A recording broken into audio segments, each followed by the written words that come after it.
Assalamualaikum warahmatullahi wabarakatuh. Alhamdulillahirrahmanirrahim. Jumpa lagi bersama Bengkel Muslimah. Alhamdulillah pada kesempatan kali ini di Ramadan 1445 Hijriah kita akan mendatangkan asatidzah-asatidzah yang luar biasa Masya Allah untuk memberikan ilmu bagi kita gitu. Nah pada kesempatan kali ini kita akan memberikan tema berjudul amalan praktis di bulan Ramadan. Untuk menjelaskan tema ini akan kita datangkan Ustadzah Wiwi. Masya Allah, Assalamualaikum Ustadzah. Waalaikumsalam warahmatullahi wabarakatuh. Yang akan memberikan pada kita pemaparan tentang bagaimana sih kira-kira amalan-amalan praktis apa yang bisa dilakukan di bulan mulia ini.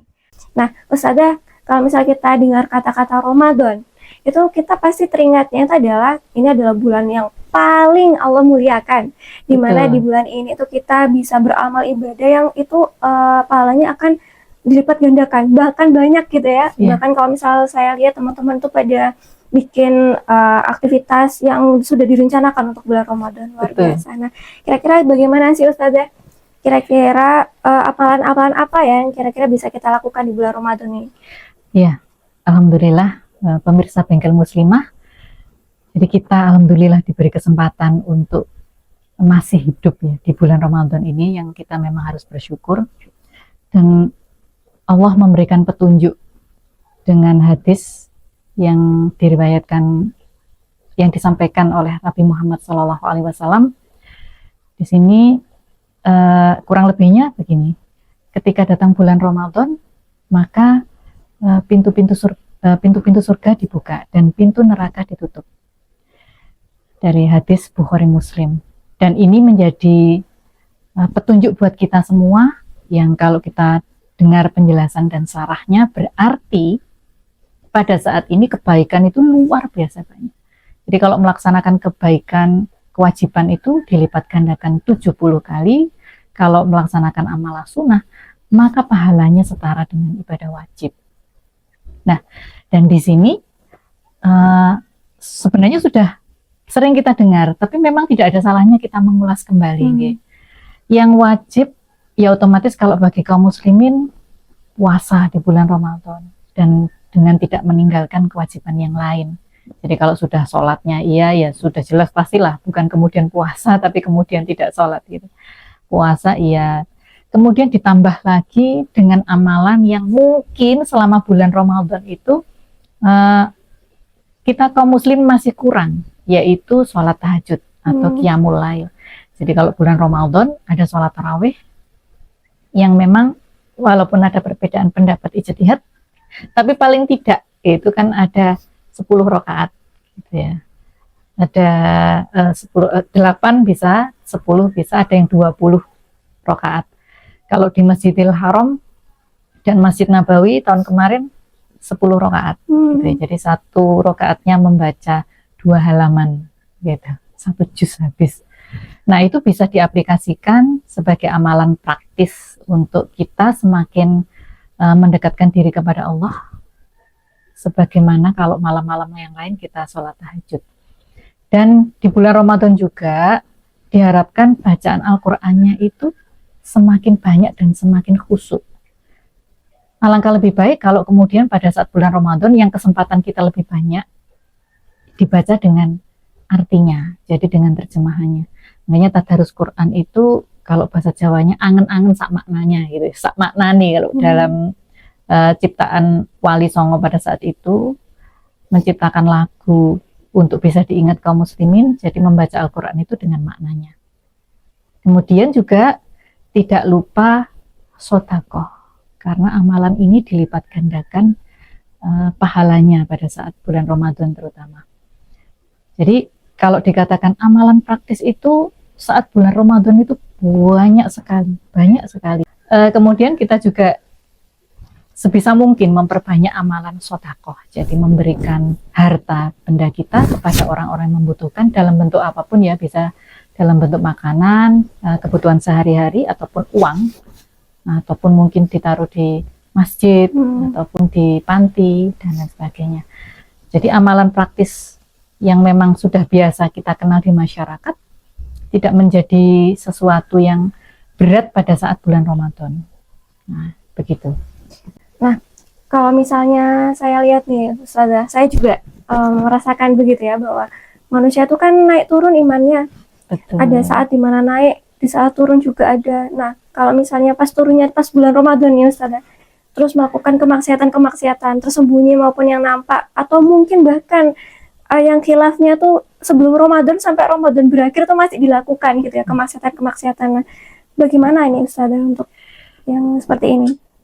Ya, jadi memang kita itu kan mengumpulkan amal berharap ridhonya Allah nanti di akhirat sebagai pemberat timbangan kita dalam timbangan kebaikan. Namun perlu kita tahu ya bahwa amal kita yang ditabung itu bisa bocor. Jadi kalau misalnya kita mengumpulkan dari ibadah saum, ibadah sholat, ibadah baca Al-Quran, bahkan mungkin pahala haji, umroh, sedekah dan lain sebagainya itu sebenarnya juga bisa berkurang. Bahkan kurangnya ini ada yang tidak bisa ditambal dengan puasa. Jadi memang ada hadis menyampaikan, yang Rasulullah menyampaikan bahwa puasa itu menghapus seluruh dosa. Kalau dosa-dosa kita terhadap Allah Subhanahu wa Ta'ala, insya Allah Allah menghapus. Tetapi ada dosa yang tidak bisa hanya dengan istighfar dan mohon ampun kepada Allah, tetapi harus ditebus kepada orang lain. Bisa jadi dosa kepada orang lain. Jadi contohnya misalnya kemudian berhutang tidak membayar, gitu kan, tidak bisa ditebus hanya dengan istighfar dan puasa saja. Hak dari pemilik uang itu dia harus dikembalikan. Apalagi misalnya mencuri, kemudian memfitnah, melakukan ghibah, atau bahkan melakukan pertumpahan darah. Ini hal-hal yang tidak bisa terhapus dosanya walaupun dengan puasa Ramadan. Karena ada hak orang lain yang tidak bisa Allah langsung mengampuni tanpa orang lain itu ridho dulu. Betul. Jadi harus mengembalikan uangnya yang dicuri, dan ini menjadi berat ini. Nah, ini menjadi berat sekali. Mikir dosa yang pertama aja yang bisa kita mohonkan ampun kepada Allah, itu juga kita masih ragu-ragu apakah benar diampuni, apalagi dosa yang kedua karena kita harus menyampaikan kepada orang yang kita zalimi atau kita ambil sesuatunya yang tanpa hak. Nah, itu lebih berat lagi. Nah, ini menjadi suatu kebocoran ya. Jadi maksiat yang seperti itu kebocoran. Walaupun juga ada maksiat lain yang juga tidak kalah harus kita perbaiki pada saat bulan Ramadan. Kemaksiatan yang mungkin saat ini masih banyak dilakukan kaum muslimin, bisa jadi karena tahu atau mungkin bisa jadi tidak tahu dan meremehkan. Jadi contoh tentang aurat. Jadi walaupun itu dosanya kepada Allah ya, tentang pakaian, makanan, minuman itu, tetapi tetap aurat itu bisa membuat orang lain bisa berdosa ketika kemudian dia membukanya di hadapan orang lain, kan seperti itu. Yang belum sempurna menutup aurat, ya tutup aurat dengan sempurna. Dan inilah kesempatannya pada saat bulan Ramadan. Jadi pakai jilbab, gitu ya. Kalau keluar rumah pakai jilbab dan kerudung. Nah, seperti itu. Kemudian ada lagi yang besar dan dahsyat, bahkan sampai bisa membuat satu negeri itu terbawa bencana. Yaitu, apa itu Ustazah? Masya Allah, ini ngeri sekali ya. Tidak bertobat, ini kan saatnya memang bulan Ramadan, jadi maksiat yang seperti harus dihilangkan, yaitu riba. Jadi kalau kita bicara riba di masyarakat kita seolah-olah tidak menjadi aib, gitu ya. Riba itu bukan sesuatu yang tabu. Kalau zina mungkin masih dianggap tabu atau aib. Padahal dosa riba itu yang paling kecil setara dengan berzina dengan ibunya. Dan kalau yang paling besar itu seperti menantang Allah dan Rasulnya untuk berperang. Nah, jadi kalau kita masuk bulan Ramadan dan kita memahami betapa besar dosa itu, walaupun di mata orang-orang umum itu seperti lumrah aja, kayaknya kalau enggak gitu enggak afdol gitu misalnya kata-katanya. Nah, itu harus tetap diupayakan. Inilah kesempatan memperbaiki diri, menutup maksiat, terutama maksiat riba seperti itu pada saat bulan Ramadan ini. Jadi, dan berharap ridha Allah ya. Kalau misalnya, Bu, bagaimana? Ini kan uangnya nggak cukup. Ya, Allah itu tentu tidak akan menutup rezeki orang, kan artinya pasti diberikan jalan ketika seseorang itu benar-benar mau menutup diri dari maksiat. Nah, seperti itu. Ya. Masya Allah ya Ustazah. Berarti kalau misalnya seseorang itu melakukan riba, kan kalau sekarang itu kayaknya nggak bisa nggak berhutang ya. Ada banyak sekali kemudian itu yang membuat kita tuh bisa berhutang dengan mudah, semudah mengklik gitu ya. Betul. Di aplikasi ngoten ya. Betul. Nah, kan kalau misalnya saya pernah dengar Ustazah, ada banyak sekali hadis disampaikan di forum-forum begitu, bahwasanya di bulan Ramadan ini setannya dibelenggu gitu. Nah, bagaimana itu Ustazah? Kan masih banyak orang itu hutang riba, masih juga ada banyak yang bergibah, masih juga banyak ada yang bermaksiat, membunuh, minum khamr dan lain-lain gitu ya. Di berita TV itu tidak henti-hentinya itu berita seperti itu. Nah, bagaimana Ustazah? Iya, betul. Malah yang jadi guyonan ya. Awas kalau wis Ramadan, nanti sepeda motor gampang hilang loh ya. Gitu. Betul, betul. Ini Ramadan malah sepeda hilang, rumahnya kemalingan, katanya pintu neraka ditutup, setan-setan dibelenggu. Ya, tetapi kan memang banyak cara ya untuk menggelincirkan manusia itu agar tidak kembali ke jalan Allah. Kan sebenarnya Allah itu memberikan jalan ya bulan Ramadan ini tadi. Bukan berarti hilang. Jadi manusia bisa tergoda juga untuk melakukan kemaksiatan itu. Bahkan ya itu tadi, masih besar juga dosanya.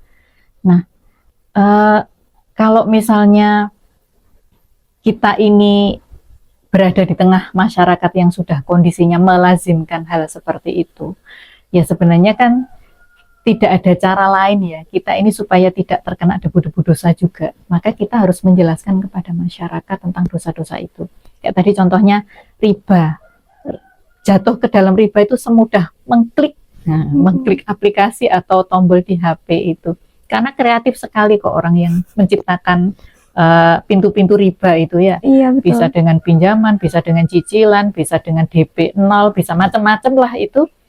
Nah, maka kita di sini ya, sebagai kaum muslimin kalau ingin mendapatkan pahala yang banyak di bulan Ramadan, kita menjelaskan kepada masyarakat itu tentang bagaimana riba itu hukumnya, kemudian bagaimana kita bisa terhindar dari riba dengan mencukupkan hidup yang sederhana. Kan bisa dilatih pada saat Ramadan ini ya. Jadi nggak kayak rumah tadi. Kalau waktunya Ramadan, waktunya cari curian gitu ya, untuk hari raya. Itu kan sebenarnya nggak betul. Atau waktunya untuk cari pinjaman. Jadi setahu saya memang banyak yang pinjam agar kelihatan wah gitu ya pada saat hari raya nanti. Nah itu ya kita harus menyampaikan kepada masyarakat untuk menghindari hal-hal buruk. Karena Allah sendiri kan memerintahkannya itu menambah kebaikan, jadi menambah pahala, bukan kemudian menambah dosa. Di bulan Ramadan seperti itu. Itu mungkin satu tipsnya juga. Masya Allah kalau ya. Yang ya alhamdulillah gitu ya. Oh ada lagi satu tambahan. Ada amalan yang sangat mulia gitu ya, yaitu aktivitas dakwah. Di bulan Ramadan ini aktivitas dakwah itu kan karena kewajiban kita sebagai kaum muslimin, maka kewajiban ketika dilaksanakan akan dilipat gandakan 70 kali lipat. Dan kalau kita tadi melihat kemaksiatan yang itu membocorkan amal pahala di masyarakat, emang gitu ya, sholatnya khusyuk, ngajinya khusyuk, sholat tahajudnya banyak, sedekahnya banyak, tadarusnya banyak, ternyata terlibat riba, ya kan kasihan. Jadi orang-orang yang semacam itu ya patut kita dakwah. Dan terlebih lagi dakwah yang paling utama di sini adalah dakwah yang membuat kemaksiatan itu berhenti. Jadi kalau bisa dikatakan maksiat mencuri itu besar apa enggak? Besar. Tapi ada loh yang lebih besar dari mencuri. Apa itu? Membiarkan orang mencuri. Memfasilitasi orang mencuri dengan cara tidak memotong tangannya. Masya Allah. Itu besar. Berzina itu besar enggak dosanya? Besar. Tapi ada yang lebih besar dari zina, yaitu yang tidak menganggap zina itu sebagai dosa besar dan memfasilitasi untuk berzina. Jadi kalau dirangkai sekali lagi juga, riba itu besar sekali. Iya, besar sekali. Tetapi ada yang lebih besar, yaitu yang memprovokasi atau mempromosikan riba Mm-mm. dan menghalalkan riba. Dan itu juga sama, membunuh, apakah membunuh dosanya besar? Besar sekali. Tapi ada yang lebih besar dari dosa membunuh itu, yaitu yang memfasilitasi atau membiarkan pembunuhan itu terus-menerus terjadi. Lah sementara kita kaum muslimin kan paham ya, Mm-mm. di dalam Al-Quran itu sudah dijelaskan,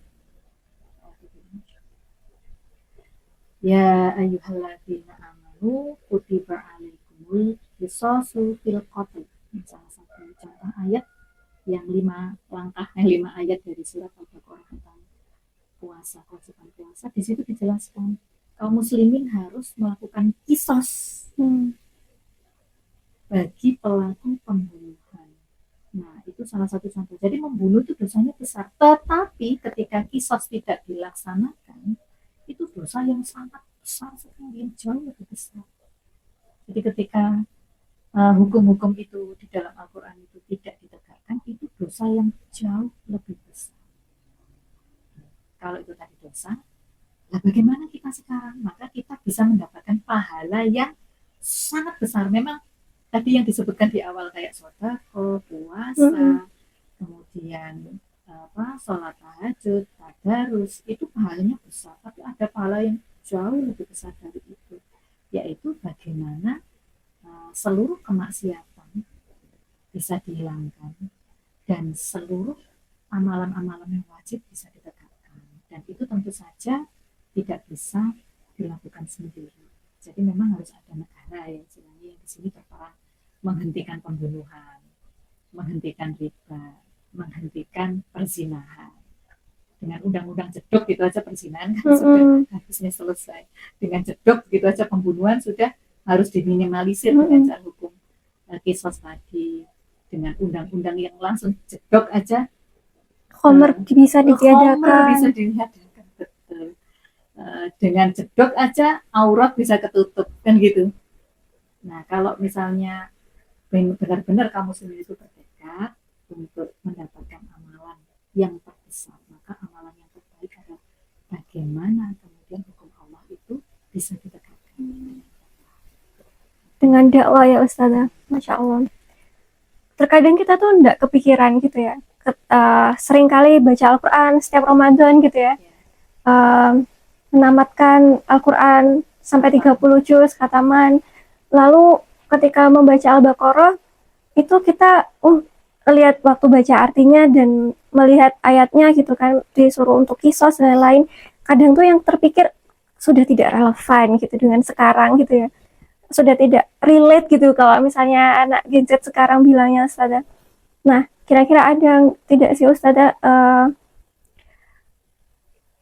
nasihat gitu ya untuk pemirsa Bengkel Muslimah yang ada di rumah, bagaimana ketika misalnya kita belum bisa tuh berdakwah, belum ngerti caranya gimana sih berdakwah gitu ya, karena tadi itu sudah disampaikan bahwa ternyata kemaksiatan itu banyak banget dan tidak bisa dihentikan dalam satu waktu secara bersamaan ketika misalnya tidak ada aturan yang melarang itu terjadi begitu ya, dan masih menjadi fasilitator terjadinya kemaksiatan besar yang itu luar biasa disebutkan sebagai kemaksiatan yang dosa yang paling besar begitu ya, seperti membunuh, berzina, riba, dan lain sebagainya. Nah, itu bagaimana Ustazah? Apakah ada nasihat untuk pemirsa Bengkel Muslimah? Bagaimana sih caranya supaya kita bisa lebih dekat dengan dakwah? Apakah kudu menyampaikan aja yang kita tahu atau seperti apa? ya. Ini memang intinya jadi tips ini ya. Ya betul. Mumpung Ramadan, kesiapan kita itu bukan hanya kesiapan mental, jadi memang mentalnya siap, godaannya banyak gitu ya. Mental untuk ibadah juga harus banyak. Ada yang kedua itu persiapan juga fisik, fisiknya harus kuat. Jadi kalau sakit kan maridun aw safarin, yang orang disebutkan itu kan memang boleh tidak puasa tapi ganti dari lain. Mungkin pahalanya juga beda, bahwa alam ya, tapi kesempatan di bulan Ramadan itu jadi hilang. Nah yang ketiga persiapan itu adalah persiapan ilmu. Jadi kalau mau meraih pahala yang banyak tadi, pahala yang tertinggi dengan dakwah, bagaimana menegakkan aturan-aturan Allah secara sempurna, ya pasti yang mau dakwah harus cari ilmu dulu kan gitu. kemudian diaplikasikan pada diri dan disampaikan kepada orang lain, walaupun tidak menunggu diri kita itu sempurna. Jadi para pemirsa Bento Muslimah, nah ini kami mengajak kepada pemirsa semuanya untuk rajin-rajin mengikuti kajian. Sudahlah dapat pahala, nanti kalau misalnya kajiannya kemudian disampaikan sebagai dakwah dan dilaksanakan oleh orang lain, maka kita dapat pahala dari orang lain juga. Tidak usah berhenti dengan ya sudah begini aja gitu, tapi harus mengkaji lebih banyak. Karena ilmu dalam Islam itu semakin dikaji kita rasanya tambah bodoh gitu. Semakin mengkaji semakin haus dengan ilmu Islam. Jadi kalau nanti baca Al-Quran, selain sudah dapat pahalanya baca Al-Quran, kita tidak lagi kemudian menyampaikan kayak tadi, tapi Al-Quran kan nggak cocok dengan zaman sekarang. Nah, itu sudah tidak ada lagi, karena Al-Quran itu akan ada dan bisa diberlakukan sampai akhir zaman, sampai hari akhir. Itu masih cocok. Itu petunjuk Allah kalau umatnya ini memang ingin mendapatkan kehidupan yang baik di dunia maupun di akhirat. Jadi ngaji ya, Bu. Iya, Masya Allah. Berarti bukan Al-Qur'annya yang tidak relate dengan manusia ya. Bisa jadi manusianya yang tidak relate dengan kebaikan yang dibawa oleh Islam gitu. Masya Allah, Alhamdulillah. Terima kasih banyak Ustazah Wiwi memberikan ilmunya untuk kita di acara Bengkel Muslimah ini. Alhamdulillah kita sudah sampai di penghujung acara. Semoga kita bisa bertemu dengan Ramadan selanjutnya ya Ustazah. Amin amin ya rabbal alamin. Wassalamualaikum warahmatullahi wabarakatuh.